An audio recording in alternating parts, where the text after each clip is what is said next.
Bem-vindos. Hoje falamos sobre um tribunal que tem como missão a fiscalização da legalidade e do uso dos dinheiros públicos que servem o país e, no fundo, todos nós. Um tribunal que julga e controla, que sanciona, mas não apenas, porque também previne. Foi criado em 1849, tem 175 anos. Falamos do Tribunal de Contas e temos connosco a Presidente Filipa Calvão.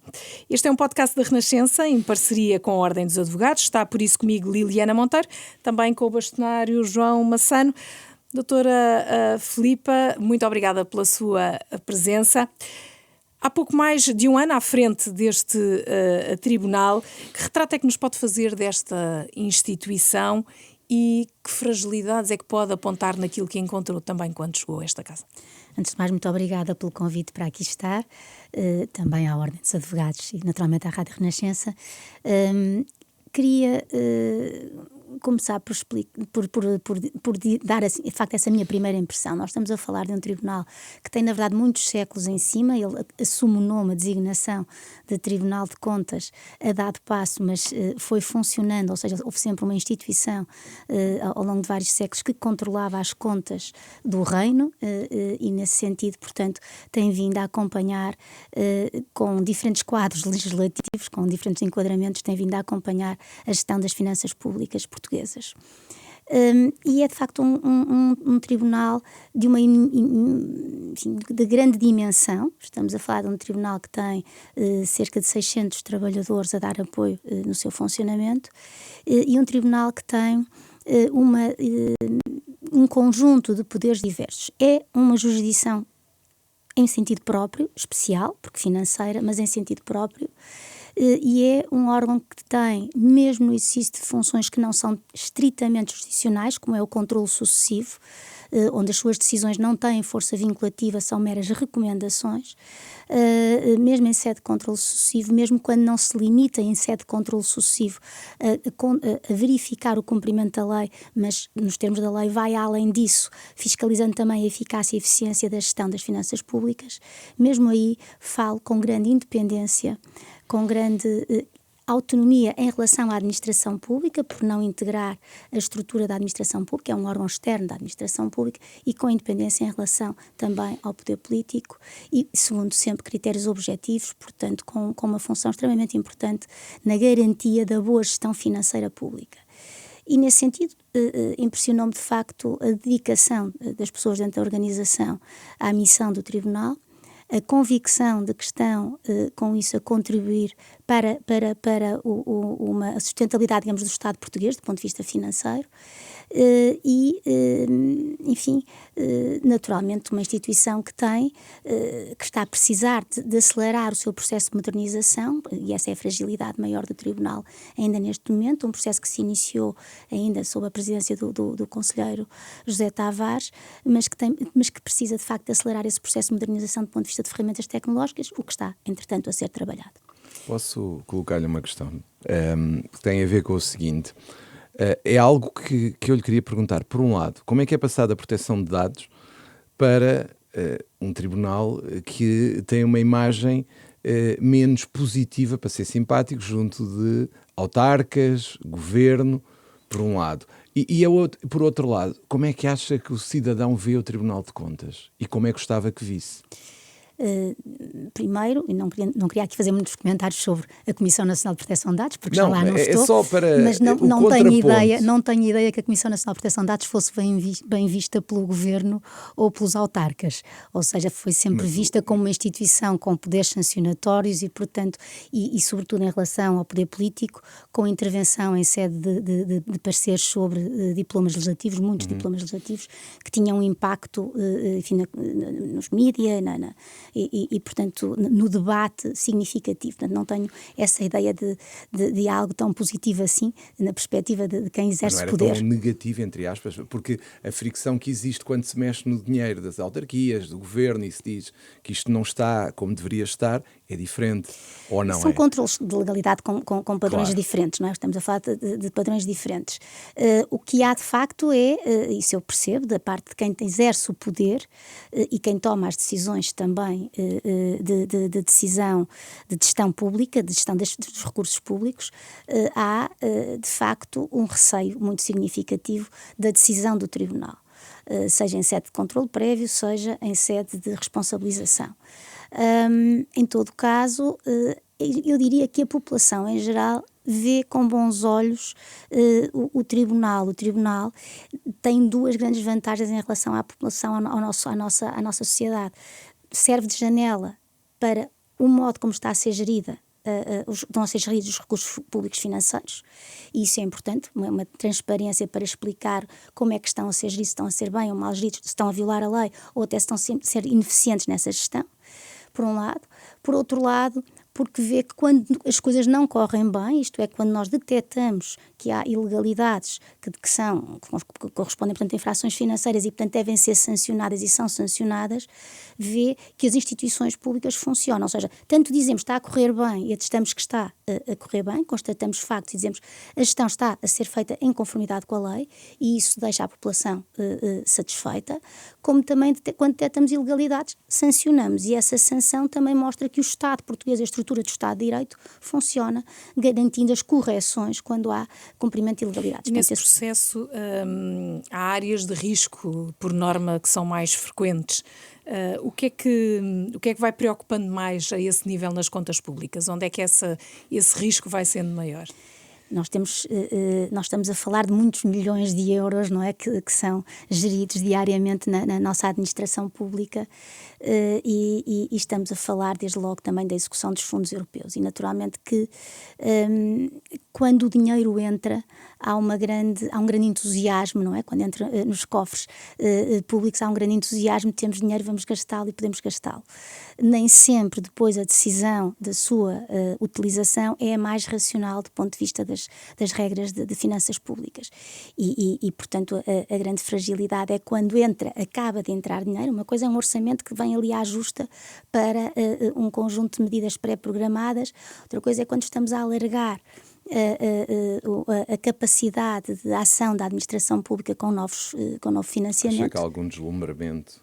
Há um entusiasmo normal quando de repente entra dinheiro em caixa, não é? Afinal temos folga, afinal podemos fazer isto, e portanto nascem as necessidades públicas já lá estariam, mas nasce uma maior capacidade de responder a essas necessidades públicas, e às vezes não com a racionalidade, sobretudo com a maturação de tempo de pensar como é que vamos fazer essa execução. Porque rapidamente se pode esquecer o plano que estava definido, ou seja, muitas vezes isso acontece. Sim, e sobretudo há mau planeamento, não é? Isso parece-me notório na nossa administração pública. Aliás, há relatórios do próprio Tribunal a assinalar isso. Normalmente partimos de um mau planeamento, e portanto depois, quando há um mau planeamento, dificilmente a execução é feita de modo racional, e no fundo é isso que se vê sempre. E esse mau planeamento, ia só perguntar, reverte-se no quê? Ou seja, é uma ambição muito geral, sem fases e etapas? Isso mesmo.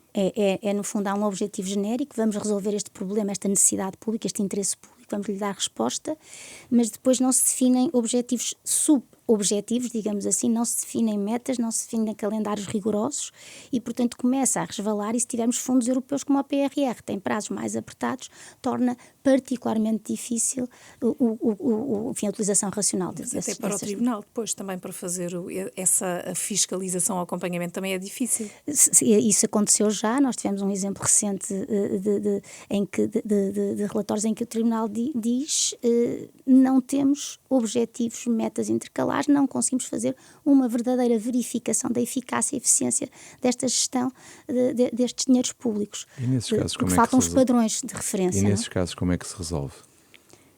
O juízo só pode ser, volto a dizer, estamos em sede de fiscalização sucessiva, e portanto estamos a falar de um juízo que é de meras recomendações. É preciso fazer um planeamento adequado, e muitas vezes também com recomendações dirigidas a quem faz, quem programa, quem projeta, quem avança com o delinear das próprias medidas. No fundo, acha que o que eu depreendo das suas palavras é que muitas vezes os políticos acham que conseguem, mesmo havendo dinheiro, concretizar mais do que aquilo que conseguem, porque não têm o planeamento, é isso? No Sim, fundo. ou seja, no fundo temos aqui dois patamares. Temos o patamar da decisão política, que é vamos aqui apostar e investir dinheiro nesta área, neste setor ou para esta finalidade. E depois, esta medida política, se não for acompanhada de um programa ou de um projeto bem delineado, que depois deve estar, evidentemente, traduzido em normas jurídicas, legais e regulamentares para que a administração pública tenha orientação, se isso não é feito em condições, prejudica toda a ação da administração pública, que quando vai executar tem menos orientações, menos a que se agarrar e sentindo-se, enfim, e volto a dizer, há uma intrínseca dificuldade de planeamento na sociedade portuguesa e, portanto, também na nossa administração pública e portanto, isto faz com que depois na execução, de facto, se haja um certo, enfim, relaxamento. E acaba por terminar no mau uso e algum desperdício. Muitas vezes nem sequer se chega a gastar dinheiro que estava pensado para gastar, porque não se conseguiu fazer os passos que eram necessários para lá chegar. E isto é uma questão cultural? E depois tem que ser devolvidos à União Europeia. Reparem, não se gastar, Exato. não fica em caixa, tem que ser devolvidos. Isto é uma questão cultural portuguesa ou porque é uma questão que se atravessa de governo para governo? Eu diria que vem da natureza dos portugueses, eu diria. Temos, de facto, uma grande capacidade de improviso no momento-chave e de encontrar soluções rápidas e de procurar resolver a coisa no momento. Temos uma maior dificuldade de sistematizar, organizar e planear a ação. E, portanto, isso reflete também nas organizações públicas. Mas, no fundo, aqui a questão que eu lhe queria colocar relativamente a isso é como é que se consegue distinguir o político do jurídico quando muitas das coisas, como referiu, a falta de planeamento e tudo mais, não teme que por vezes haja aquela ideia dos autarcas ou até do governo que há um imiscuir no que é político, não ficando somente no que é a função de um tribunal. Vamos lá ver, o tribunal, e isso eu insisto nisto, o tribunal nunca se substituiu ao decisor político, o tribunal nem sequer opina sobre medidas políticas, nem sequer tem como competência dar um parecer sobre o grande momento de decisão política em termos de finanças públicas, que é a Lei do Orçamento de Estado. O Tribunal só se pronuncia sobre a execução do Orçamento de Estado, a Conta Geral do Estado, não sobre a Lei do Orçamento de Estado. Portanto, o Tribunal não tem qualquer interferência no plano político. Qual é o problema que nós temos aqui? Temos, de facto, alguns órgãos administrativos que têm simultaneamente, ou seja, titulares de órgãos, governo e titulares de alguns órgãos autárquicos, que têm simultaneamente uma competência, uma função política e uma função administrativa. Mas o Tribunal sabe distinguir. E, portanto, o que é preciso ter presente é que uma coisa é decidir onde é que vamos gastar o dinheiro, outra coisa, e isso é decisão política, se vamos construir um hospital, se vamos fazer uma ponte, se vamos fazer um aeroporto. E outra coisa, e qual é a verba afeta a esse fim? Decisão política. Outra coisa é a execução dessa política. E essa execução, a administração pública não executa diretamente decisões políticas. A administração pública executa as decisões políticas enquadradas por um ato legislativo ou um ato regulamentar com base numa lei. E, portanto, não está a fazer uma execução direta de uma decisão política. Portanto, quando nós temos contratos, quando nós temos endividamento, quando nós temos despesa pública, ela assenta na aplicação de normas legais que definem os limites, as condições, os critérios dessa execução administrativa. O Tribunal só controla esta segunda parte, o cumprimento da lei, em sede de fiscalização prévia ou fiscalização sucessiva, com diferentes poderes aí, porque na prévia tem poderes para parar a execução de um contrato, na fiscalização sucessiva não tem. E, naturalmente, depois controla também a eficácia e eficiência dessa execução, mas sem poderes vinculativos, e, naturalmente, depois faz o julgamento da responsabilidade financeira, se o houver. Ou seja, se houver indícios de infração financeira. E vamos nos fixar nessa prévia, que é essa também que tem dado agora mais que falar e que levou até mesmo já o Governo a anunciar uma revisão da lei deste Tribunal, entre outras questões esta em concreto. Diz que este visto prévio é uma singularidade portuguesa, além da Itália, Bélgica e Grécia, que poucos mais países a têm, e que quer então substituir este controle prévio por um controle a posteriori, dizendo que é preciso confiar e acreditar nos gestores, e precisamente em quem são os mentores desses projetos, e que o Tribunal tem de deixar de ser ser aquilo que até o Ministro da Modernização e da Reforma do Estado já disse, uma entropia a quem tem funções de administrar. Como Presidente deste Tribunal, como é que vê e ouve estas palavras e vê esta reforma? E se me permite acrescentar uma coisa, Liliana, que é o seguinte: qual foi o papel do Tribunal de Contas na realização desta proposta? Se foi chamado, se foi ouvido? O Tribunal de Contas sempre esteve aberto a que a sua, e não podia deixar de estar, não é? Que a sua lei seja revista, compreende a necessidade de atualização de uma lei que já tem várias décadas e que está muito retalhada, porque esse regime em especial, do regime de controle prévio, tem sofrido muitas alterações pontuais. Portanto, é útil uma reforma, é útil repensar o modelo de controle da gestão das finanças públicas. Não foi chamado a participar, o Tribunal não foi chamado a participar nesse processo de revisão legislativa até agora. Não sabemos se o Governo ainda vai ouvir o Tribunal ou não. Considera isso natural? não é muito comum quando estamos a fazer revisões de legislação, de jurisdições, portanto, no contexto de tribunais, não é muito comum os tribunais não serem chamados a participar nesses processos de revisão legislativa. Não me recordo, na verdade, disso alguma vez ter acontecido, mas, em todo caso, foi a opção, e o Tribunal, evidentemente, não tem aqui que dizer, porque não há propriamente uma obrigação legal de o ouvir nesta fase. Em todo caso, terá que haver no procedimento legislativo, mas pode ser em sede da Assembleia da República. De todo modo, o que me parece é que há aqui algumas confusões. Vamos lá ver, o que é importante que este processo assegure? Um efetivo acompanhamento, um efetivo controle da gestão financeira pública e não um enfraquecimento desse controle. Até porque nós estamos a entrar numa fase em que, por um lado, a União Europeia dá mais espaço aos Estados-membros para fazerem a gestão dos financiamentos e do seu próprio processamento e dos financiamentos europeus. Temos, por outro lado, uma gestão por programas, portanto, mais flexível. Temos, por outro lado, uma guerra, ou guerras em vários pontos do mundo que têm impacto e vão ter impacto em elementos fundamentais na economia e, portanto, também vão refletir na economia portuguesa e também vão afetar a própria administração pública. E temos ainda temos toda esta instabilidade, digamos assim, associada a estas circunstâncias e temos lá, volto a dizer, fundos europeus que um destes dias param, não é? Deixam de vir. E, portanto, nós temos que ter uma capacidade de fazer uma gestão séria das finanças públicas e racional, entenda-se.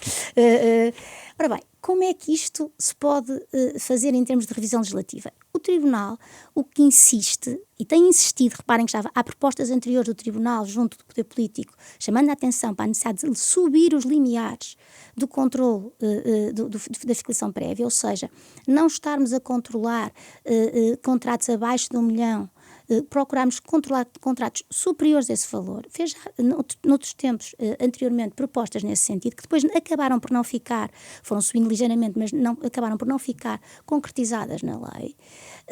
Entendo muito razoável, como se dá até o pensamento do Tribunal nesta matéria, que subir os limiares para 5 milhões é razoável, reduz significativamente o âmbito do controle prévio, mas é útil haver algum controle prévio nesta fase, porque estamos de facto numa fase de grande desafio económico e financeiro também para o país, e estamos numa fase em que a nossa administração pública, por muitas pessoas qualificadas que tenha nos diferentes organismos, não está verdadeiramente, tem sido muito desfalcada ao longo das décadas e, portanto, não está nesta área financeira preparada com maturidade, com capacidade de resposta, de fazer um verdadeiro controle da sua atividade de despesa.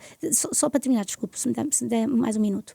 O que é que isto significa em termos práticos? Significa que o controle prévio, para ser extinto, supõe um reforço do sistema de controle interno prévio, que é isto que se faz sempre que se altera regimes de controle prévio, seja no plano jurisdicional, seja no plano administrativo, em Portugal e noutros países, como o exemplo típico é da Bélgica. O que se faz é extinguir um controle prévio, substitui-se por um controle prévio interno dentro dos organismos que têm que tomar as decisões, seja do que quer que estejamos a falar. E, portanto, em Portugal nós não temos esse reforço ainda do controle prévio interno, e isso é essencial. Mesmo em Itália, falou de Itália, que tem sido também um exemplo citado pelo Sr. Ministro. Em Itália, Houve agora uma reforma legislativa em janeiro, respeitante à gestão das finanças públicas e ao Tribunal de Contas italiano, onde se reafirmou o controle prévio.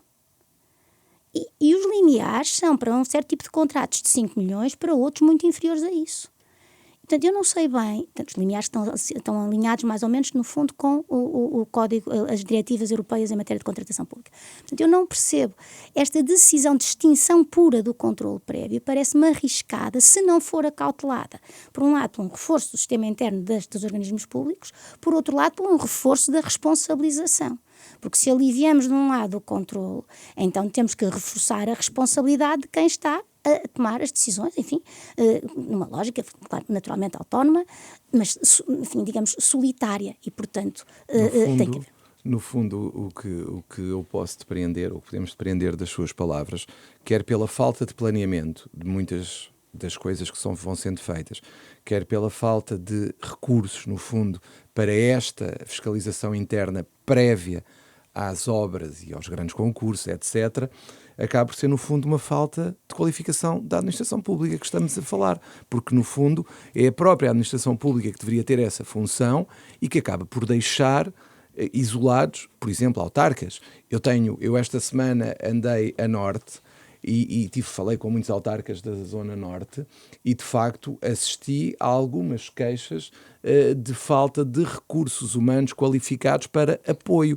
Tanto que havia presidentes de Câmara, e isso eu ouvi, que me diziam que acabavam por centralizar quase tudo por falta de confiança nos recursos. É isso que estamos a falar. Ou seja, no fundo, o que nós temos é muitas autarquias e nem todas têm essa qualificação, por exemplo.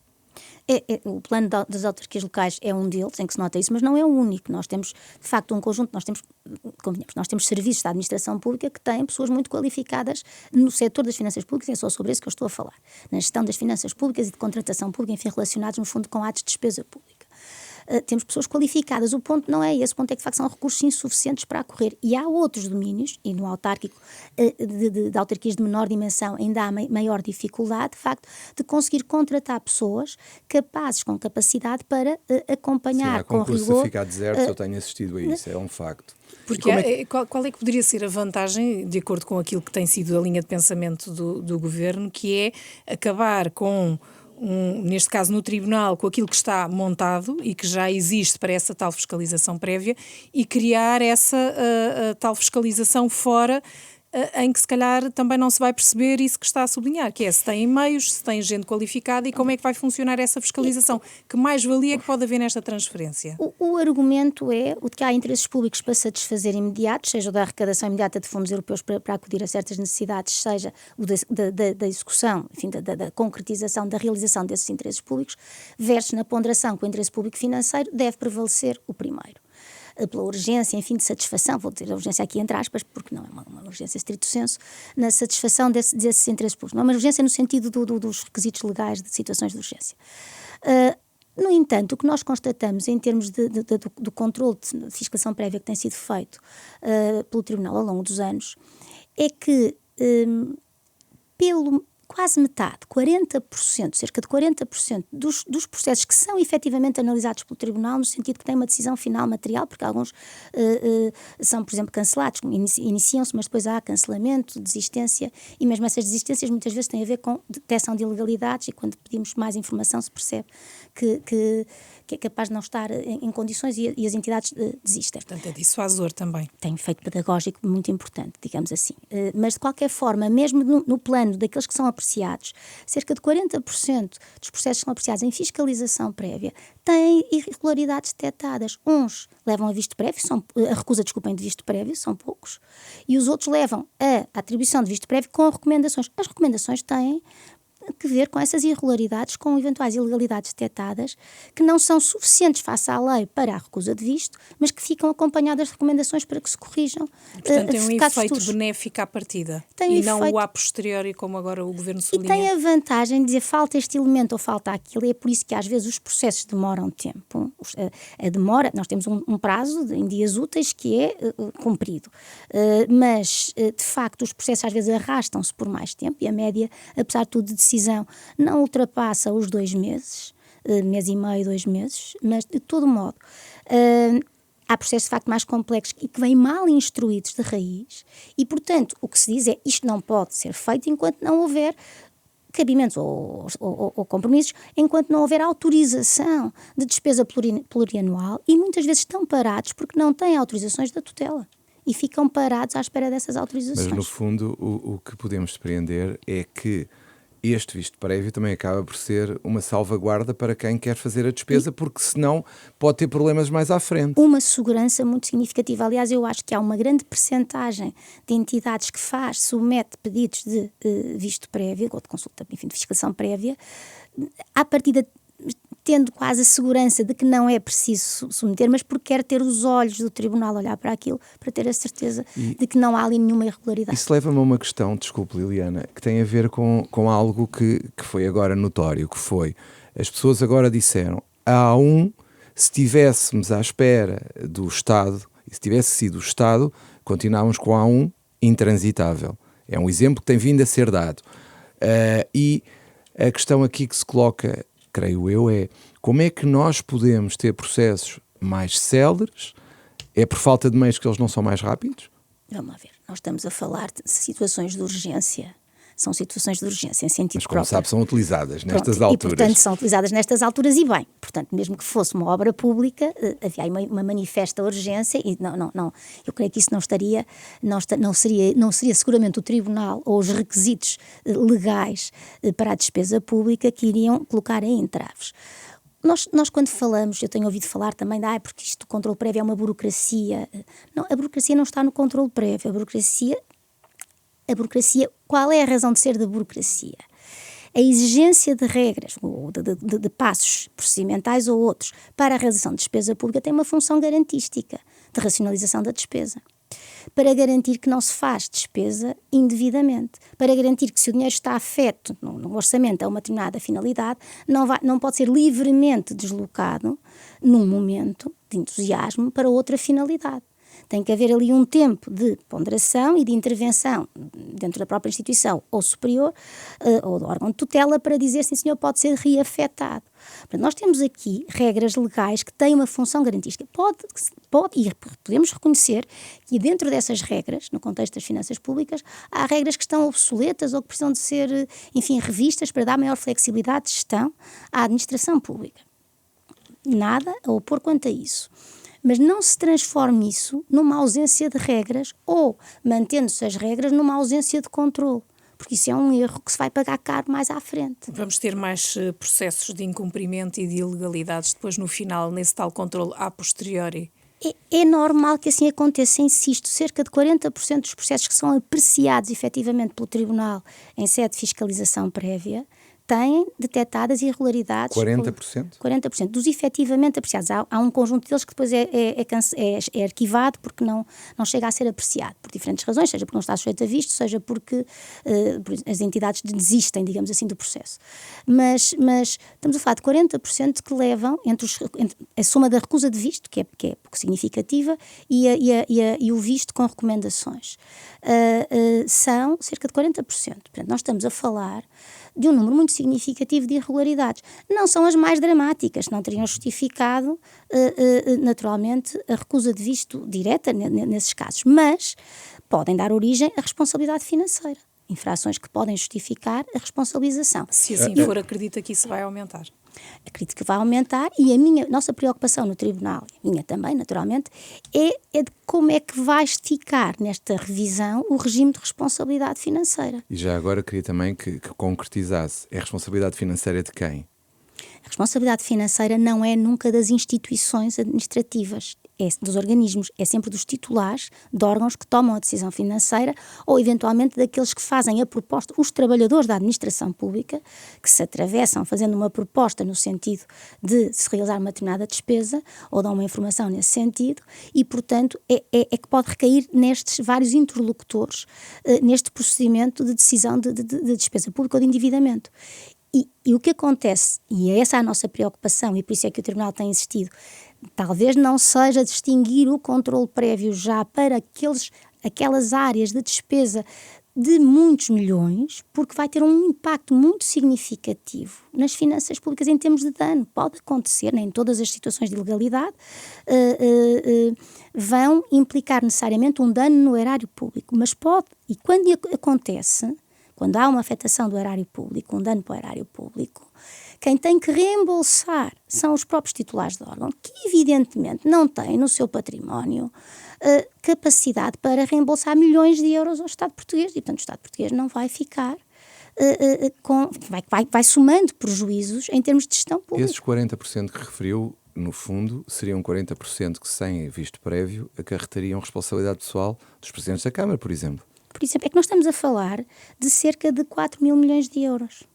4 mil. 4 mil milhões de euros. No ano de 2025, estou-me a reportar a números de 2025, 4 mil milhões de euros. Estamos a falar de quantas pessoas, quantas autarquias? Nesses 40% tem alguma ideia? Tenho ideia que há uma grande fatia de autarquias locais, porque é de facto onde se nota a maior fragilidade, enfim, dos serviços financeiros, mas não tenho dados exatos, mas é uma boa fatia. Mas estaríamos a falar então de uma ausência de fiscalização inicial e de uma a posteriori que traria ainda esse buraco financeiro extra, porque mesmo que seja apurada a responsabilidade num processo que terá que ser movido, não é?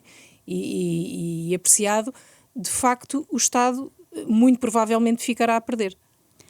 Há essa forte probabilidade de ficar pessoas, o Estado e as pessoas ficam com a vida destruída. As pessoas ficam com a vida destruída. Exatamente. Nós estamos a falar aqui, vamos ver, o que o Tribunal faz em sede de fiscalização sucessiva, que também pode fazer em sede de fiscalização prévia, que é identificar as tais ilegalidades que não justificam a recusa de visto, portanto não se consegue parar, não pode travar a execução, a sua concretização, mas pode remeter para apuramento de responsabilidade financeira, ou seja, descobrir os indícios de infrações financeiras, ter provas para o efeito e remete para o Ministério Público a propor a ação no Tribunal. E o Tribunal, numa secção autónoma, vai julgar essas infrações financeiras. E de facto, o que nós temos aí é uma grande fatia, uma fatia muito significativa de situações que vão ser julgadas. A questão, volto a dizer, é o que é que vai ser do regime de responsabilidade financeira, porque o Governo tem insistido que vai haver um reforço da responsabilização. E eu não sei qual vai ser esse reforço de responsabilização. Acha que vão haver seguros para os autarcas, por exemplo?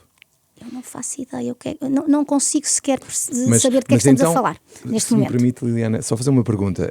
Na sua opinião, como é que se poderia resolver esta questão? E volto a dizer, nós compreendemos que a fiscalização prévia, que o Instituto da Fiscalização Prévia, não foi construído de raiz para permanecer ad eterno na estrutura do controle das finanças públicas, mas pressupõe um fortalecimento das organizações administrativas. Ou seja, interno. Interno. A fiscalização sucessiva, mesmo a fiscalização sucessiva, ou seja, já depois passa a expressão da asneira feita, da ilegalidade cometida, e portanto eventualmente do dano no erário público cometido, essa fiscalização sucessiva nem sequer consegue cobrir com tanta intensidade o que está a ser os 12 mil milhões de euros, cerca de 12 mil milhões de euros que neste momento o Tribunal controla em sede de fiscalização prévia e fiscalização prévia especial, que é a que diz respeito aos fundos europeus. Isto significa que vai, com base numa matriz, porque exige outro tipo de recursos, a fiscalização sucessiva, exige muitas vezes deslocações ao local e, portanto, mais pessoas do vosso lado. Exige mais pessoas, muitas e mais tempo, e mais tempo. E, portanto, espera-se esse investimento, também se assim for, esse investimento do lado do Tribunal. Para o Tribunal, do Governo em relação ao Tribunal. Pois não sei o que é que o Governo está a pensar nesta matéria, mas... Vamos concretizar. Se tivermos que passar tudo para a fiscalização sucessiva, contas por alto, estamos a falar de que meios teriam que ser alocados mais ao Tribunal, por exemplo, na sua opinião? Que os recursos que estão afetos neste momento à fiscalização prévia se deslocariam para a fiscalização sucessiva. Ainda assim, o controle é um controle diferente. Claro que nós estamos aqui a desenvolver e a concretizar a utilização de ferramentas tecnológicas que ajudem, com matriz de risco, a identificar as áreas de maior risco para as finanças públicas, em termos, portanto, de risco de ilegalidade ou risco porque há um montante maior de despesa e, portanto, são critérios deste tipo que nos têm guiado na fiscalização sucessiva e que vão ser, digamos assim, acelerados com a utilização dessas ferramentas. Mas ainda assim isto significa, primeiro, que não vamos cobrir, não conseguimos controlar em termos sucessivos toda a atividade da administração pública e, portanto, estes 12 mil milhões que controlámos este ano que passou, em 2025, seguramente não vai ser todo controlada esta despesa, mas vamos procurar apontar, digamos assim, os nossos recursos para aquelas áreas de maior risco. E aí eu acho que temos que ter um reforço, um modo de trabalhar diferente, para sermos também eficazes, mas um reforço dos nossos serviços, mas ainda não fizemos essa conta, digamos assim, porque estamos à espera para ver pelo menos qual é o anteprojeto ou o projeto do Governo nesta matéria. Na prévia, quantos juízes é que estão, e já não falando do resto, porque não são só os juízes que trabalham no Tribunal? Nós temos 4 juízes na sede, afetos, enfim, na distribuição lógica. Neste momento até estamos a ter que substituir os juízes que entanto saíram, portanto temos aqui uma falha de mão de obra nesse plano, mas temos 4 juízes afetos à fiscalização prévia, para além de nas secções regionais também se fazer naturalmente fiscalização prévia, sim. E depois na sucessiva é o dobro ou nem por isso? Na sucessiva serão 9, são 9. E na secção de julgamento de responsabilidade financeira temos 3. Diga-me o seguinte, já agora, depreendo das suas palavras que um autarca consciente ainda vai demorar mais a decidir, porque tem medo de ficar responsabilizado no futuro. Ora bem, precisamente. Que é um risco, isso. É um risco. O medo de agir na administração já pública, existe. que já existe. Mas agora é com medo da PJ, depois passa a ser com medo, para além da PJ, com medo do Tribunal. O medo de agir, ou seja, o receio de se tomar uma decisão que tem impacto financeiro no erário público, pode ter impacto no próprio bolso do autarca nesse sentido, no autarca ou outro titular de cargo administrativo. Nesse sentido, tem que ser considerado, e por isso é que um sistema reforçado de controle prévio, em algum momento, assegurado seja pelo Tribunal, seja por outros serviços da administração pública, mas volto a dizer prévio, é que faz sentido para dar segurança a quem tem que tomar esta decisão. Porque enquanto nós não conseguimos fortalecer a administração pública, então eu diria mais vale, pelo menos para uma parcela, aquelas que são as despesas de maior impacto nas finanças públicas, mais vale manter o Tribunal no seu controle prévio. Porque corremos o risco, hoje há falta de planeamento. Ali nem interesse de planeamento poderá haver, neste caso. Eu não queria fazer juízos sobre quem está, enfim, a tomar decisão, porque muitas vezes é difícil tomar a decisão no momento e, portanto, não estou a fazer esse juízo valorativo. Não sei se há interesse, não há interesse, mas que não há uma prática de planeamento e não há uma cultura de compliance interna, digamos assim, dentro da administração pública, por falta de recursos, volto a dizer, por falta de meios suficientes para o fazer de modo adequado, isso manifesta. Mas nota mais isso no governo ou nas autarquias? A falta de planeamento? Eu acho que não é o governo. Volto Sim. a dizer. Estamos a falar de serviços da administração pública. Pronto. Para não haver confusão. Eu sei que há membros do governo que têm funções A administrativas. administração central ou a administração local, exatamente. para sermos mais corretos. Pronto. Eu diria que... Eu estava a falar em governo para ser mais fácil para quem nos ouve. Eu percebo, mas porque é as só pessoas não depois... sabem o que é a administração central. Tem toda a razão. Mas, portanto, no fundo, ao nível dos ministérios ou ao nível eu diria que já há uma maior maturidade num conjunto de organismos da administração central e da administração dita independente, ou seja, institutos públicos, menos homogénea, e é menos homogénea essa maturidade no domínio da administração autárquica. Porquê? Porque nós temos grandes autarquias que têm, de facto, bons serviços, enfim, pelo menos que dão resposta, que fazem ponderação dessas questões no momento da realização, do cumprimento da lei, no momento da realização da despesa pública, mas temos autarquias de muito menor dimensão, seja municípios, seja freguesias, que se vêem, de facto, com dificuldades de ter uma informação fundamentada, bem documentada, porque não têm recursos capazes de o fazer. Entrando também já aqui numa reta já também final, há pouco falava do PRR, temos esta questão da tempestade, o que nos aconteceu, e as várias soluções facilitadas também surgiram nessa sequência e essas respostas. Teme aqui também considera que é um período de maior risco para o erário público? Naturalmente que as situações, digamos, de catástrofe, de necessidade súbita de acudir, do Estado acudir, o Estado aqui em sentido amplo, compreendendo também as autarquias locais, naturalmente que nessas situações de necessidade urgente há sempre uma necessidade de flexibilizar regras legais, e isso significa, em termos práticos, sempre um maior risco para o erário público de decisões não tomadas de forma adequada ou racional. Mas é compreensível que nessas fases isso aconteça e que também haja, digamos assim, um bombear de dinheiro para acudir nessas situações de calamidade. Tudo isto faz... Mas o Tribunal não deixa de Exato. fazer o seu Agora, trabalho o que mesmo é nessas preciso é um circunstâncias. acompanhamento próximo. Porquê? Porque é muito comum haver quem se aproveite nessas circunstâncias de estar, por exemplo, a pedir dinheiro indevidamente. E, portanto, é preciso garantir que haja um acompanhamento e uma fiscalização para prevenir que esse dinheiro seja indevidamente utilizado. Saiu agora uma entrevista do Sr. Presidente da CCDR Centro, que até foi publicada hoje, em que ele diz que ainda não conseguiram distribuir mais dinheiro porque só agora é que conseguiram contratar engenheiros para fazer a verificação no terreno do que está a ser reclamado. Como é que olha para isto? Parece-me que vai ao encontro do que referiu, ou seja, a necessidade da própria administração criar mecanismos de fiscalização. Sim, eu acho que há aqui, repare, volto a dizer, estamos numa situação de calamidade e é difícil de repente haver de facto recursos disponíveis. Quem diz os engenheiros para fazerem essa verificação diz também depois empresas que consigam assegurar a execução das obras necessárias. Portanto, nós estamos aqui de facto num momento, um pico de exigência que é natural que a administração pública não tivesse capacidade imediata de resposta, mas de facto tem que haver um fortalecimento também nesse plano dos órgãos autárquicos e outros nessa intervenção. E a administração pública está há tempos, por muito que nós percebamos a urgência de acudir às populações, tem que haver um mínimo de verificação dos pressupostos que estão fixados na lei, os requisitos estão fixados na lei, para acudir e para apoiar essa reconstrução do país nessas zonas mais afetadas. E se não houver de facto quem faça essa verificação, torna-se difícil distribuir cegamente dinheiro, porque pode haver aí, depois, de facto, volto a dizer, o aproveitamento daqueles que não têm verdadeira necessidade. Não? Olhávamos agora para aquilo que for possível dos resultados e do trabalho do Tribunal no último ano.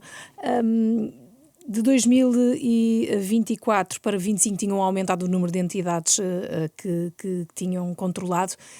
Do último ano também se verificou isso? Em 2025 também aumentaram? Ou o que é que nos pode dizer da atividade do Tribunal? Não é um aumento muito significativo, mas sim, continuamos numa tendência, desde logo na verificação das contas, portanto estamos a apostar muito e vamos apostar ainda mais agora em 2026 para auditorias financeiras, portanto verificação de contas de forma simplificada ou de forma mais alargada ou intensificada. Vamos apostar muito nessas auditorias financeiras, nesse reforço, porque por aí já conseguimos ver e sobretudo fazer recomendações para corrigir o que está mal.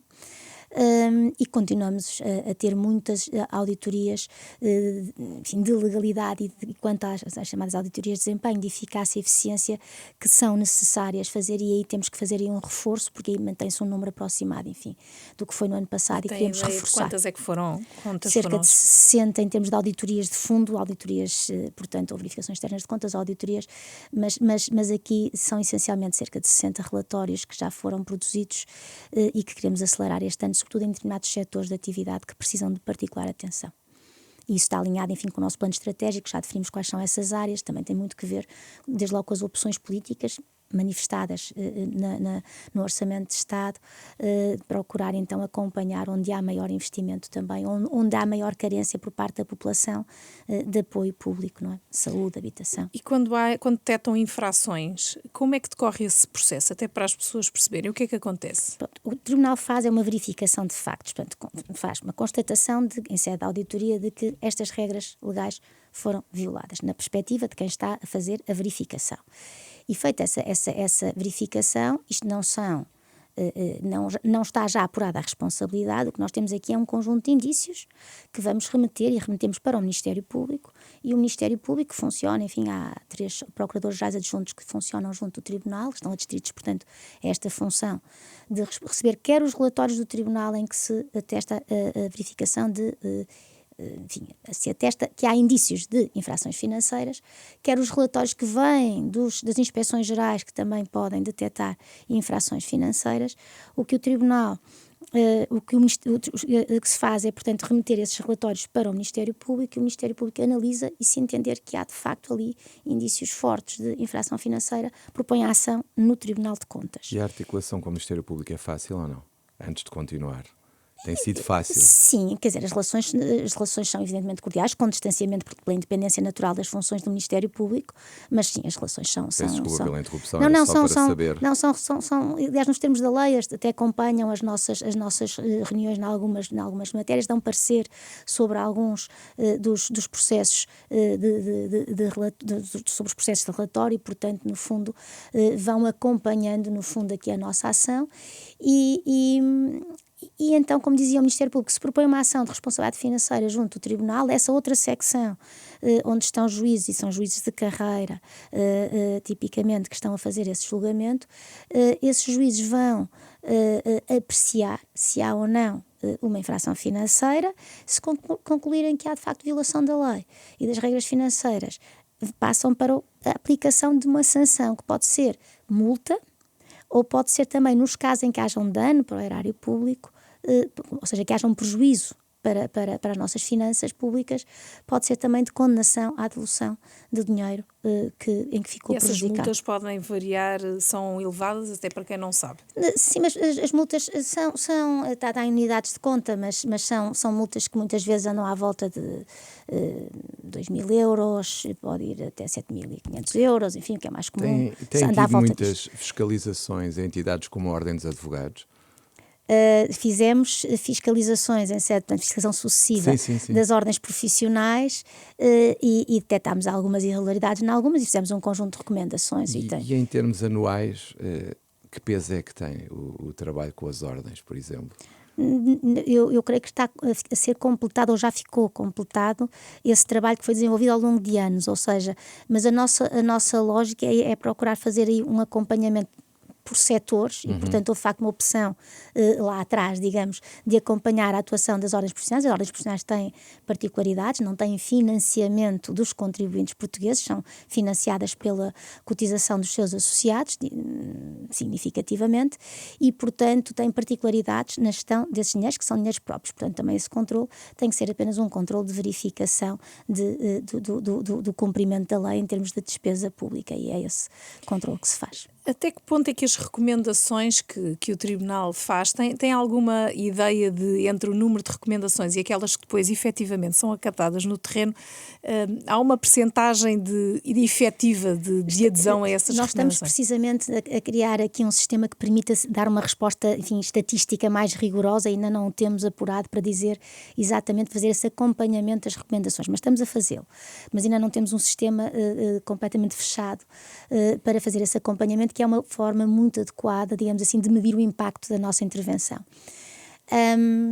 Podemos dizer, para já, o que é que eu consigo dizer-vos, é que se demora a implementar muitas das recomendações que o Tribunal faz, ou seja, há uma demora significativa, há algumas que são corrigidas imediatamente no ano seguinte, ou no pedido de visto prévio imediatamente a seguir, e há outras que demoram de facto e obrigam depois a insistências. Mas porquê? Eu continuo a entender que não é próprio. Pode haver uma diferença de interpretação da lei também, que pode justificar a não implementação de recomendações. Mas quando diz o atraso é o quê? Chega à recomendação e a entidade demora. No ano seguinte continuamos a continua tratar o mesmo problema. Coisa. Exatamente, continua a fazer a mesma coisa. No fundo é isto.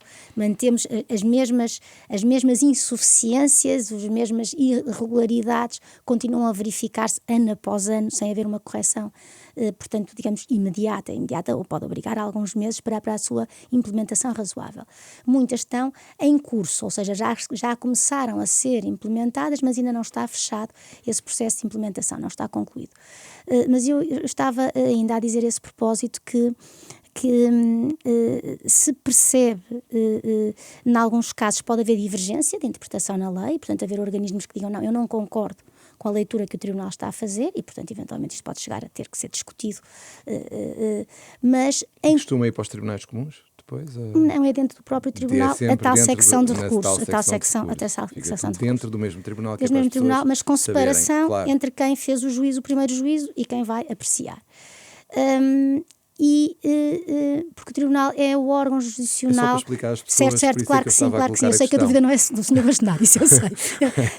O órgão nos termos da nossa Constituição, o Tribunal de Contas é o órgão jurisdicional da jurisdição financeira e, portanto, é o órgão supremo que tem aqui competência nesta matéria. das finanças públicas. Naturalmente pode haver recursos para o Tribunal Constitucional, não é? Isso como em qualquer tribunal. Mas dizia eu que pode haver essa divergência, mas muitas vezes o que há de facto uma dificuldade interna, volto a insistir neste ponto, das próprias organizações administrativas, dos próprios serviços da administração pública, de conseguir executar rapidamente essas recomendações. E, portanto, são processos que vão sendo adiados, porque agora não há tempo e vamos fazer exatamente como fizemos no ano passado, porque não tivemos tempo de refazer uma estrutura com um vício que já vem de trás. Mas não há consequência nenhuma. Pode haver, e a nossa legislação prevê isso. A lei prevê que uma sucessiva indiferença, portanto, um sucessivo adiamento da não justificado e sucessivo de não implementação de recomendações pode gerar uma ilegalidade sancionável pelo Tribunal. E isso tem acontecido? Não tenho ideia de termos aplicado, mas, por exemplo, a lei prevê também, como causa de relevação, digamos, da responsabilidade, o facto de ser a primeira vez que se infringe uma norma legal, portanto, a primeira vez que se pratica uma irregularidade financeira ou uma ilegalidade financeira, ser perdoada. Portanto, constata-se que houve ilegalidade, mas depois releva-se a responsabilidade, portanto mas não se aplica a pode haver sanção. multa na mesma, que Sim, normalmente até poderá ser, mas pode, ou não? Mas pode ser relevada, Pode ser também relevada em termos de multa. e a lei admite eventualmente uma relevação, depois também é culpa, é a medida da culpa, se há negligência, se não há culpa grave, se não há dolo, enfim, tudo isso é ponderado. Mas há essas ponderações, e essas ponderações fazem com que muitas vezes tenhamos de facto a não aplicação de sanção, porque houve uma primeira vez em que a questão não foi, enfim, que se cometeu uma infração pela primeira vez. Se a recomendação foi feita e não foi considerada, então aí isso já é difícil dizer que o titular do órgão não se apercebeu que havia aquela irregularidade, não é? E aí já pode justificar a aplicação de sanção. E não queríamos terminar sem lhe perguntar em relação às denúncias, têm aumentado em todos os canais de várias instituições, presumo que se calhar no Tribunal de Contas não seja diferente, mas queria lhe perguntar isso mesmo, ou seja, as denúncias têm chegado mais e dirigidas a quem? São muitas, têm vindo a aumentar significativamente, temos várias centenas no ano que fechou, no ano de 2025. E o muito é um dobro? 600 denúncias, que condiciona muito o trabalho do Tribunal, porque gastam-se muitos recursos. Porquê? Porque as denúncias tipicamente são feitas enviando muita documentação, portanto, há um trabalho apreciável dos serviços a analisar essa documentação, mais uma vez. Aí vamos ter a utilização de ferramentas para fazer uma primeira limpeza na leitura. Inteligência artificial para fazer uma primeira limpeza na leitura dessas denúncias, ou seja, se há de facto ali alguma, mas com supervisão humana, não vamos andar numa primeira fase. Já tem uma ferramenta própria? Já estamos a tratar dela, portanto, ou seja, para garantirmos, estamos agora a adquirir, para fazer também essa leitura, e isso significa em termos práticos, estamos para umas coisas, não para esta estamos a adquiri-la, mas que faz para fazer uma primeira leitura, com supervisão humana, insisto, para verificarmos se há ali indícios significativos que justifiquem uma análise mais aprofundada dessa documentação. Porque, de facto, se perde muito tempo nessa análise das denúncias, e às vezes temos denúncias feitas 20 vezes sobre a mesma... É o seguinte, repara, não, estou contra a mesma entidade, mas diga-me o seguinte, há alguma sazonalidade nas denúncias? Sim, por exemplo, no plano autárquico, na fase prévia às eleições autárquicas, temos aí um aumento, e foi isso que eu acho que em parte também justifica o aumento das denúncias no ano passado. E dessas, falou cerca de 600, resultam na prática no quê? De trabalho depois efetivo e de persecução daquilo que é lá depois denunciado? De processos abertos, sim, o número é relativamente baixo, é bastante baixo o número, ou seja, depois de analisadas, a maior parte das vezes não temos ali verdadeiras, ou não são competência do Tribunal, e remetemos para quem tem competência, muitas vezes temos indícios de crime e, portanto, tem que se remeter para o Ministério Público, ou sendo do Tribunal, são bastante reduzidas aquelas que justificam depois um avanço na análise desse processo. Em alguma percentagem, estamos a falar de mesmo mínimo, não, 20% apenas? Eu diria até inferior, provavelmente, mas não tenho neste momento os números certos para lhe dar, e, portanto, preferia não os dizer para não incorrer em imprecisões. Até porque estou num Tribunal de Contas. E na Justiça há sempre falta de meios, não é? E é comum em todos os tribunais. Aquilo que lhe ia perguntar também é se os juízes que lá estão normalmente ficam e querem lá trabalhar no Tribunal de Contas. Sim, Ou nós se é um temos. problema? Não, o Tribunal de Contas é um local, eu diria, agradável para se trabalhar. Tem uma taxa de retenção elevada, É então. uma taxa de retenção elevada. Nós temos temos alguns magistrados de carreira e mesmo os magistrados de carreira, ao fim de alguns regressam, digamos assim, ao seu tribunal de origem ou à sua jurisdição de origem, porque às vezes, entretanto, vão progredindo também, e podem regressar à sua jurisdição de origem, mas a percentagem de retenção é bastante elevada e, portanto, nós temos, de facto, juízes que, até pela natureza da lei, a lei, no fundo, diz que até à jubilação se mantêm em funções, portanto, não têm limites temporais de mandato. Mas o ideal era ter mais quantos na sua casa, neste caso? Depende do trabalho que nos queiram dar, não é? No fundo, vamos E dizer, agora? Se fosse só agora, imagine, sem as eu alterações eu legislativas. diria que os juízes que temos são suficientes São para suficientes. o cumprimento das nossas funções. Podemos ter que fazer ajustamentos depois em função dos poderes que sejam, do mandato que seja atribuído na lei ao Tribunal, e podemos ter que os deslocar para outras funções, mas temos. Muito obrigada. No episódio de hoje conversámos com a doutora Filipa Calvão, presidente do Tribunal de Contas.